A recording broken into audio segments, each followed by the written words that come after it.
My name is Jeff. Welcome back to Mohawk-Garage. Got a special treat for you. This is a 1970 something Fiat Spider 2000 that has been sitting in a barn for like 20 years.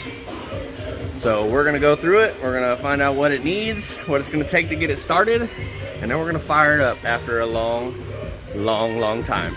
So let's do this. Let's go!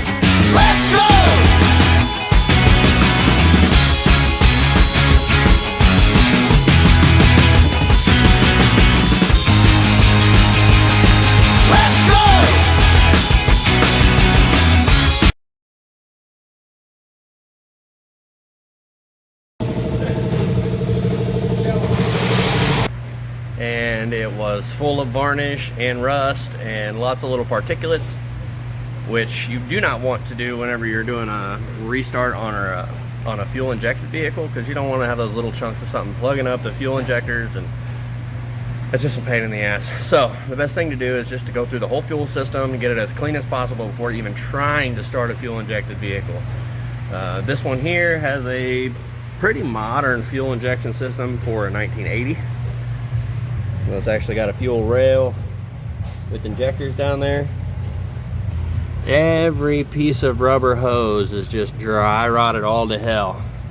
So eventually I'm gonna have to go through and replace them all. But the customer would like to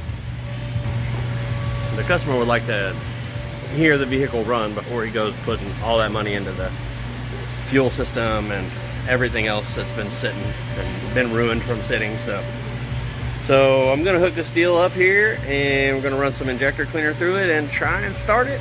I'm gonna cut off the whole fuel system. I've already cut the fuel lines, and I'll show you what I get set up to force some fuel injector cleaner in there and hopefully get it to run for a minute or so to get a video, and then go on to the actual restoring part of it. So here we go. Okay, these hoses they're kind of made, you know, manufactured, so they got that clamp on there. So I'm gonna cut these off and put regular hose on there with some hose clamps.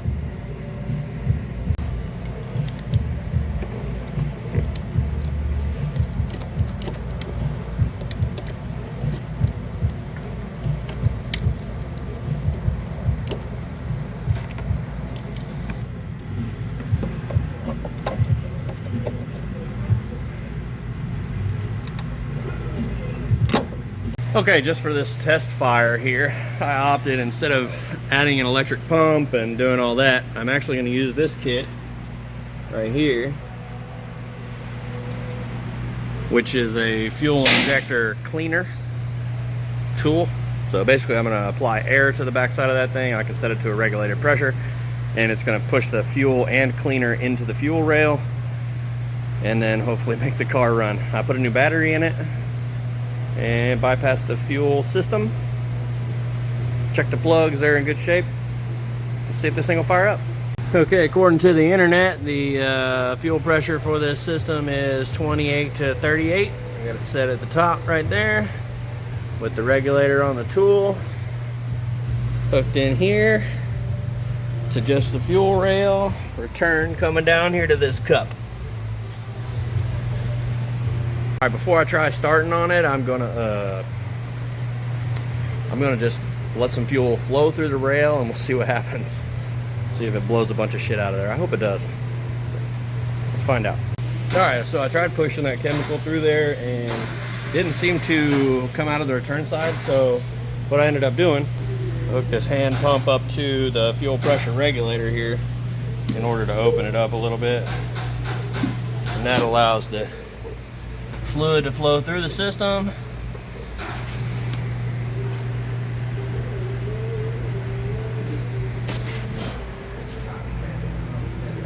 Stuff's not actually as bad as I thought it was going to be.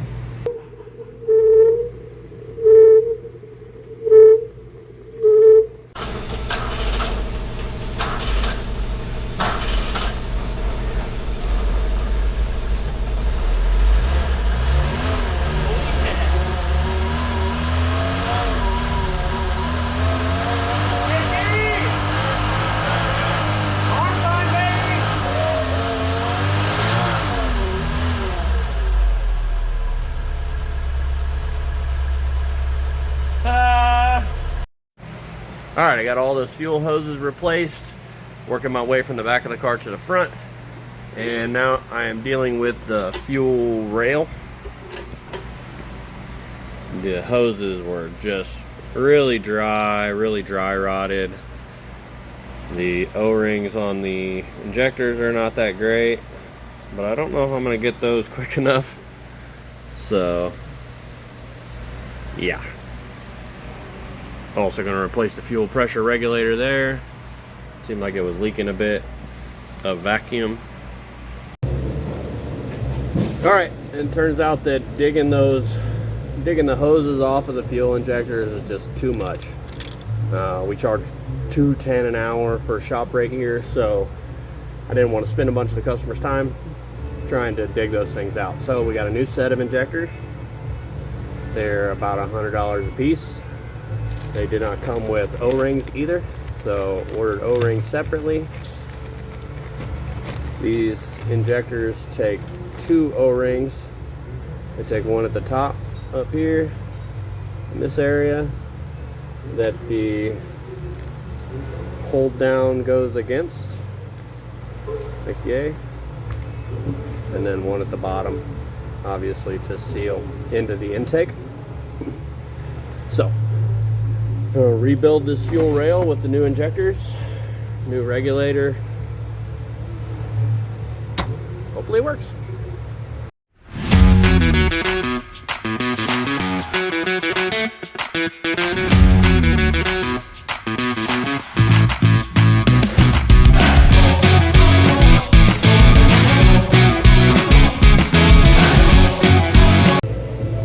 So these are Whittaker clamps.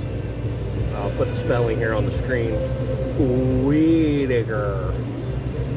I take a special kind of pliers, crimp that little eye down like that, boop, right on top. These work great for fuel injection because they actually crimp the hose all the way around it. Whereas if you use a worm clamp, like this style, it tends to leave a little gap there where it can suck air or leak fuel, or worse.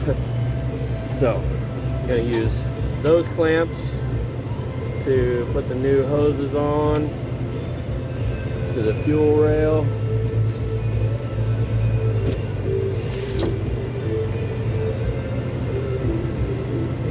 These used to be push connect, which they're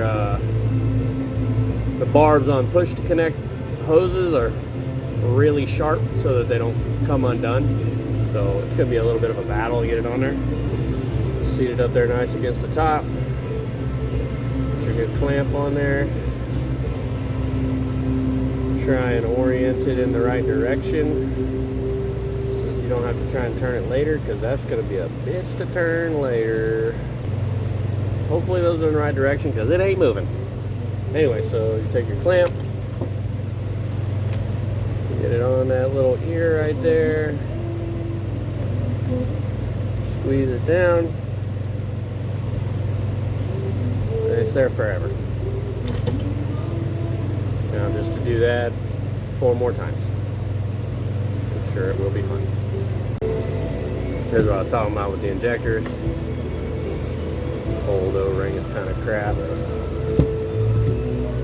Take these holders downers off, put them onto the new rigs. Put the big O-ring right down behind it.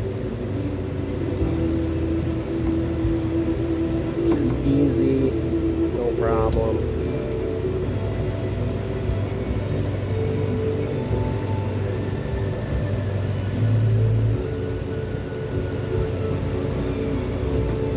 And the holder goes right on top of it.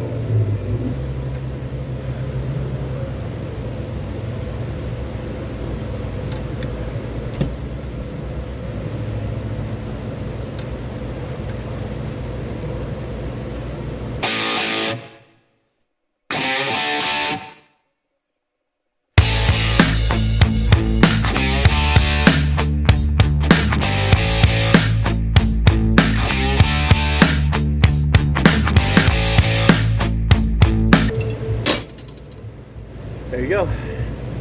Fuel rail rebuild, 1980 Fiat.